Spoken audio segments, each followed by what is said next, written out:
পাবনার চাটমোহরে ঋণ নবায়ন না করায় মামলা করায় রাজশাহী কৃষি উন্নয়ন ব্যাংকের ফৈলজানা শাখায় ভাঙচুর ও শাখা ব্যবস্থাপককে মারধরের অভিযোগ উঠেছে ইউনিয়ন যুবদল নেতা ও ইউপি সদস্য লোকমান হোসেনের বিরুদ্ধে। বৃহস্পতিবার 31 জুলাই দুপুরে এই ঘটনা ঘটে। আহত শাখা ব্যবস্থাপক শামসুজ্জামান নয়নকে আটঘরিয়া উপজেলা স্বাস্থ্য কমপ্লেক্সে ভর্তি করা হয়েছে। ব্যাংক কর্তৃপক্ষ জানায় 2018 সালে লোকমান হোসেন 3 লাখ টাকা সিসি ঋণ নেন। 2 বছর ধরে ঋণ নবায়ন না করায় গত 25 মে অর্থ ঋণ আদালতে মামলা করা হয়। এতে ক্ষুব্ধ হয়ে তিনি 15 থেকে 20 জন সহযোগী নিয়ে ব্যাংকে হামলা করেন। ব্যাংকের জিডিএম হেলাল উদ্দিন জানান, হামলায় ক্যাশ কাউন্টার, আসবাবপত্র ভাঙচুর এবং ম্যানেজার সহ কর্মচারীদের মারধর করা হয়। আমি এস.এম. বশিরউদ্দিন, রাজশাহী কৃষি উন্নয়ন ব্যাংক ফৈলজানা শাখা মুখ্য কর্মকর্তা হিসেবে কর্মরত। লোকমান সাহেব আমাদের ব্যাংকের লোনটা নিয়েছে 2018 সালে। সিসি লোন, এটা প্রতি বছরে নবায়ন করতে হয়, নবায়ন না করলে লোনটা খেলাপি হয়। উনি এই লোনটা লাস্ট নবায়ন ডেট ছিল 2024 জানুয়ারি থেকে। 2024 সালের লোনটা নবায়ন করার ডেট ছিল। ওনাকে বিভিন্নভাবে মৌখিকভাবে বলা হয়েছে, তারপর বিভিন্ন নোটিশ পাঠানো হয়েছে, লিগ্যাল নোটিশ এবং উকিল নোটিশ, এগুলো পাঠানো হয়েছে। এবং সর্বশেষ আমরা ওনার বাড়ি গেছিলাম, আমরা সবাই। তখন উনি আমাদের সাথে খুব খারাপ ব্যবহার করছে। এক পর্যায়ে উনি এমন পর্যায়ে গেছে, আমাদের শুধু মারাটা বাদ রাখছে এবং আমাদের হুমকি দিয়েছে যে তোদেরকে সবগুলো ব্যাংকে থেকে নামাইয়া পিটিয়ে সবগুলো ব্যাংকে বার করে দেবো, এরকম আমাদের হুমকি দিয়ে গেছে।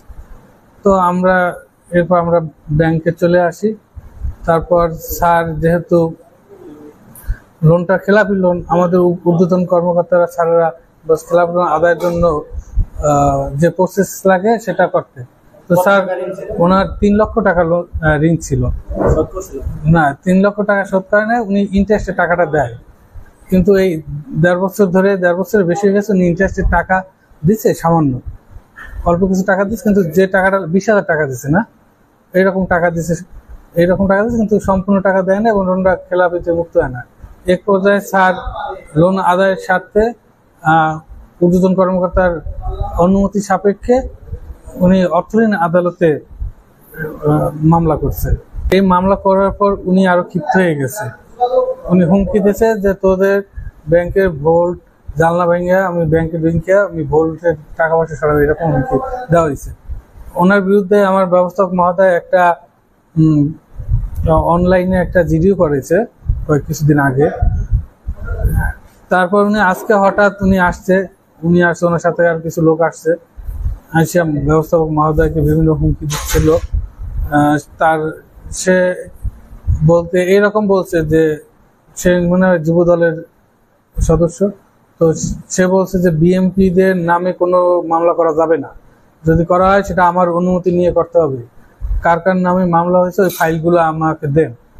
যে ব্যাংকের গোপন নথি সে চেয়েছে, কিন্তু ম্যানেজার বলছে যে আপনি শান্ত হন, ব্যাংকের গোপন নথি তো সবাইকে দেওয়া যাবে না, আপনি স্পেসিফিক বলেন যে একটা লোন, এই লোনটার সমস্যাকে আমি ওটা দেখতেছি, কিন্তু সে কিছুতে এটা মানতেছিল না। এক পর্যায়ে সে চড়াও হওয়ার পর্যায়ে আমরা ওই ব্যবস্থাপকের রুমে যাই। উনি ব্যবস্থাপকের সাথে দস্তাস্তি করে এক পর্যায়ে আমাদের উপর চড়া হয়, আমাদেরকেও মারে, আমাদের উপর গায়ে হাত দেয়, আমাদেরকে মেরে এখানে ফালাই দেয়। ওনার হাতেই ছিল একটা লাঠি, স্টিলের কিসের মতো জানি, ওইটা দিয়ে ব্যবস্থাপকের মাথায় আঘাত করে।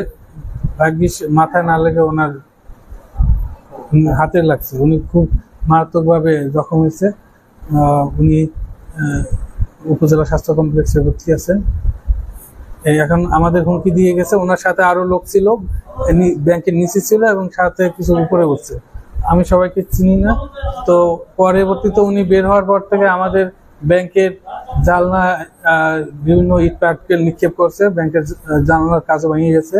তো আরো উনি হুমকি দিয়ে গেছে, তোরা যদি ব্যাংক থেকে নামো তোদের সবগুলোকে খুন করবো। চাটমোহর উপজেলা যুবদলের সদস্য সচিব ফারুক হোসেন বলেন, লোকমান দোষী হলে দলীয়ভাবে ব্যবস্থা নেওয়া হবে। চাটমোহর থানার ওসি মঞ্জুরুল আলম জানান, পুলিশ ঘটনাস্থল পরিদর্শন করেছে।